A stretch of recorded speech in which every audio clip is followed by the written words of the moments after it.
Hey everyone, Jason here with Rubi Red.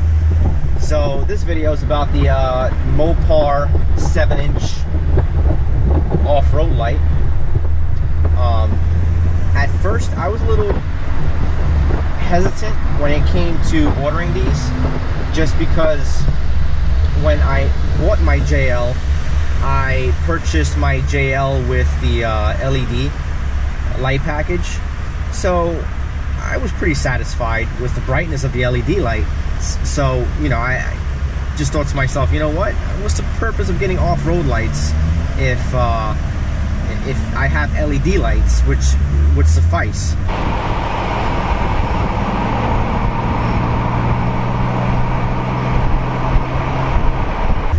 I did a little bit more research.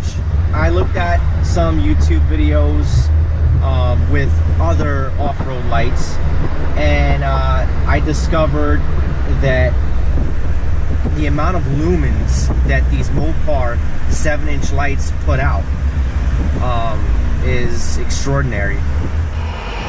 Alright, I have it connected to my auxiliary one, which is right here, and once I press it,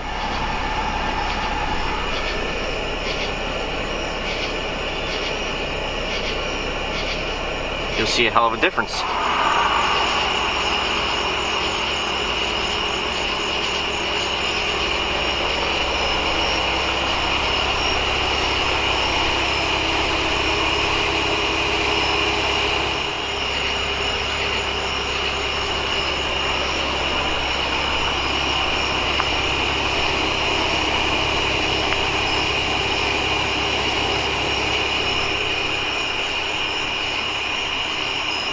So my main point with this video is if you have the LED light package, no matter what Wrangler you have, and you're looking into off-road lights, don't be turned away because you think that your LED lights are going to be good enough. Trust me, these lights are stupid bright.